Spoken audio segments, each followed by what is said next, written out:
सबके दिमाग में एक क्वेश्चन जरूर आता है कि घर बनाते टाइम स्लैब की हाइट कितनी रखें। 10 फीट रखें, 9.5 फीट रखें, 11 फीट या 12 फीट रखें।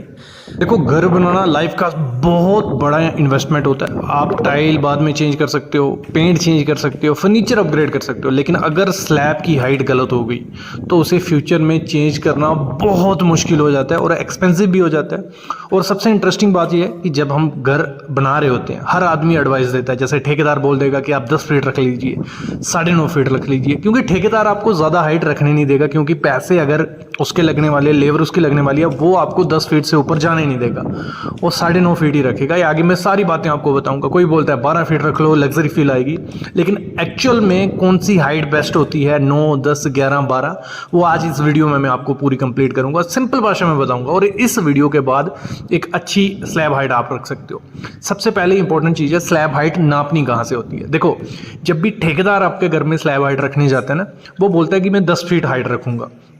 और 10 फीट कहाँ से नापता है वो? प्लिंथ से लेके स्लैब के बॉटम तक, और बाद में वो बचती कितनी है? 9.5 फीट। तो हमेशा जो आपको स्लैब हाइट नापनी है अपनी, वो नापनी है जैसे आपकी टाइल लग जाएगी ना, पूरा फिनिश हो गया, टाइल लग गई या मार्बल या ग्रेनाइट कुछ भी लगाना है वो लग गया, उससे लेके छत के तक जो हाइट होती है वो आपकी क्लियर हाइट होती है, उसको लेके आपको चलना होता है। तो सबसे पहला आता है कि 9.5 फीट हाइट रखते हैं। ये क्या सही है कि गलत 9.5 फीट हाइट रखना?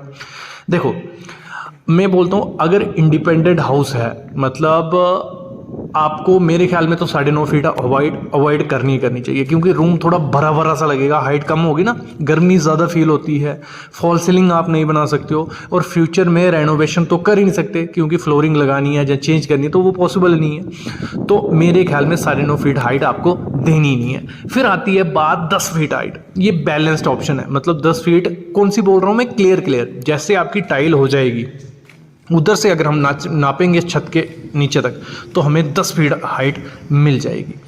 फिर बात करते हैं कि इसे 10 फीट क्यों बोल रहा हूँ। देखो, इसमें जब हम फैन लगाएंगे, एक तो हाथ नहीं लगेगा, और इजीली आप क्या कर सकते हो, आप वेंटिलेशन, हवा आपको प्रॉपरली मिलेगी, रूम आपका ओपन रहेगा, वेंटिलेशन भी अच्छी रहती है, और फॉल सीलिंग के बाद भी इतना ज़्यादा कंजेस्टेड नहीं लगता 10 फीट में, लेकिन थोड़ा बहुत 10 फीट की हाइट में कंजेस्टेड लगता है।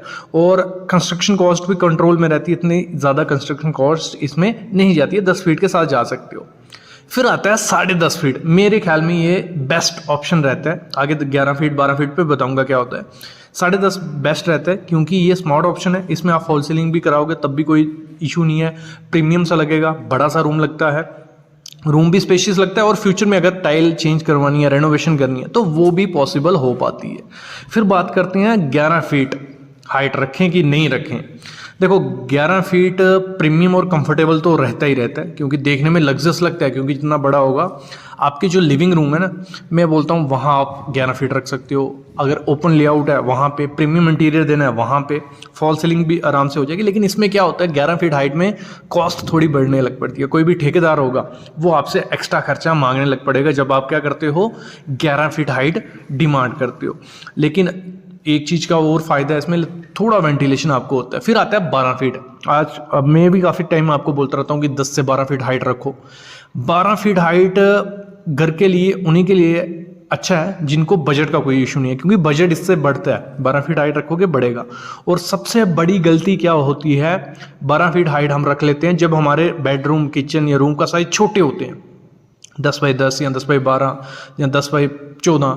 तो अगर छोटे बेडरूम है, छोटा घर है, तो वहाँ पे कभी भी 12 फीट हाइट मत रखना। छोटे रूम में 12 फीट हाइट आपका बिल्कुल ख़राब सा दिखने वाला है कि हाइट बड़ी हो गई, रूम छोटा, तो बैलेंस बिल्कुल ख़राब हो जाता है। देखो, फाइनल में आपको बता दूं, अब 10 फीट रखनी है, 10.5 या 11। देखो, अगर बजट में घर बनाना है और अच्छा सब कुछ चाहिए तो 10 फीट हाइट इनफ है, कोई दिक्कत नहीं है उससे ज़्यादा देने में। अगर मॉडर्न और प्रीमियम हाउस बनाना है तो 10.5 फीट के आप दे सकते हो, और लग्जरियस और स्पेशियस हाउस बनाना है तो 11 फीट, लेकिन उसके लिए जगह काफ़ी ज़्यादा बड़ी रखना, रूम बड़े रखना, तब 11 फीट अच्छी लगेगी। और 9.5 फीट अवॉइड करो। अपने ठेकेदार को समझा दो कि हमें हाइट छत के बॉटम से लेके जब टाइल लग जाएगी वो 10 फीट हमें कम से कम चाहिए, या 10.5 फीट। 10 से 10.5 फीट जो हाइट रहती है एकदम प्रीमियम और लग्जरियस आपको दे देगी। 11 और 12 फीट आपको तब देनी है जब रूम के साइज बड़े हैं और बजट का कोई ज़्यादा इशू नहीं है।